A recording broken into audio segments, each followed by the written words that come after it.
Welcome to the News USA YouTube channel. This summer has seen no shortage of extreme weather events. Hurricane Ida ripped through Louisiana and Mississippi before the storm's remnants slammed the Northeast this week, bringing devastating floods, winds, and tornadoes that left at least 47 people dead and millions without power across the eastern U.S. In the West, the Caldor Fire, one of the largest in California history, has burned at least 200,000 acres of land along the California and Nevada border, and for CBS News meteorologist and climate specialist Jeff Berardelli and CBS News senior national and environmental correspondent Ben Tracy, this year's weather is a new phenomenon. As someone who studied weather my whole life, I've never seen anything like this before. That's how crazy the weather is this summer, Berardelli told Chief Washington correspondent Major Garrett on this week's episode of the Takeout podcast. It's not just your imagination. It's not just media or social media. It is the fact that it's actually the case. Conversation between Tracy, Berardelli, and Garrett was recorded before this week's weather events. Berardelli said there's no doubt that Earth's warmer atmosphere is caused by human activity, and the extreme weather in recent years is a direct result of that. We have more energy in the system. When you have more energy, everything is spiked and enhanced and made worse, Berardelli said. That is the case with floods, because the atmosphere can hold more moisture. We also think the jet stream may be kind of becoming more loopy and slowing down, causing systems to slow and increasing the potential for more flooding. That's what happened in Tennessee. That's what happened in Europe. Tracy, formerly a CBS News White House correspondent, said that finding a collective way to adapt to climate change is imperative for the survival of Earth and humanity. Story continues. This is critical. This is about the future of the planet, Tracy said. Sometimes that can seem alarmist, but that's exactly what we are talking about, is what kind of world are we going to live in? What kind of world?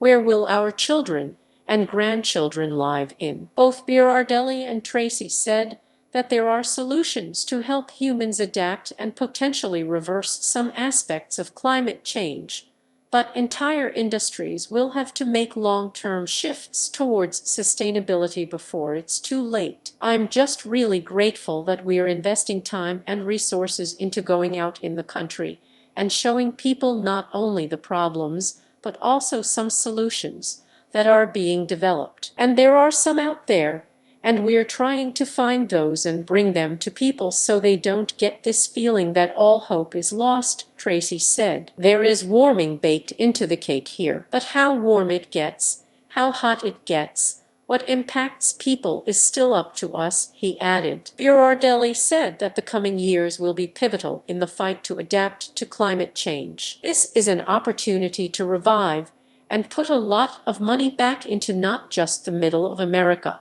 but the whole country, and create jobs for people who haven't had great jobs in the past, Berardelli said. This new industry has to blossom extraordinarily fast if we are to save ourselves from the climate. Highlights from this week's episode. Tracy on ongoing droughts in the western U.S. We keep saying a drought, but a drought is something that tends to have a beginning and an end. This could be something that's more severe than that this could just be where they are headed for the decades to come. Tracy on the urgency in addressing climate change. This is critical. This is about the future of the planet. Sometimes that can seem alarmist, but that's exactly what we are talking about, is what kind of world are we going to live in? What kind of world? Where will our children and grandchildren live in? Berardelli on the rate of change in carbon dioxide in the atmosphere.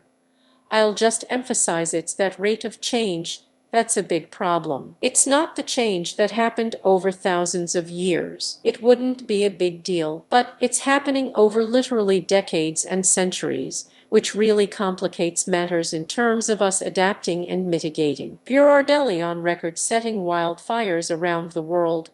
As long as we continue to warm the atmosphere, we are going to continue to dry out the soil. Fires will continue to get worse. And as we've seen in California, there are climate refugees now, people that are migrating within the state, displaced within the state, or actually moving out of the state. Berardelli on solutions to climate change.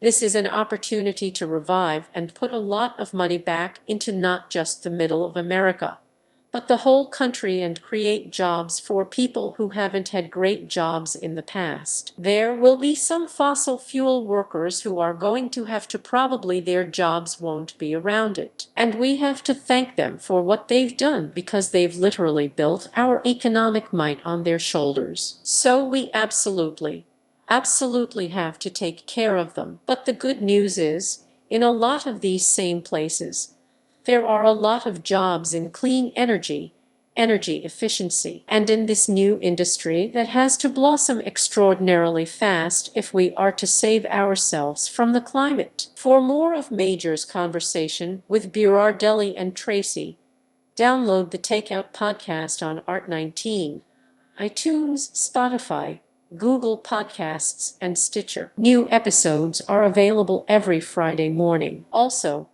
you can watch The Takeout on CBSN Friday at 5 p.m., 9 p.m., and 12 p.m. ET, and Saturday at 1 p.m., 9 p.m., and 12 p.m. ET. For a full archive of the Takeout episodes, visit www.takeout podcast, and you can listen to The Takeout on select CBS News Radio affiliates. Check your local listings. Producers Arden Farhai, Jamie Benson, Jacob Rosen, Sarah Cook, and Alina Watson. CBSN production, Eric Sausanen and Julia Bacagno. Show email, takeoutpodcast@cbsnews.com, Twitter @takeoutpodcast, Instagram @takeoutpodcast, Facebook facebook.com/takeoutpodcast. COVID complicates Labor Day travel plans. Rise in COVID cases in kids for nursing home residents die after Ida evacuation. Subscribe to the channel, like and share this video.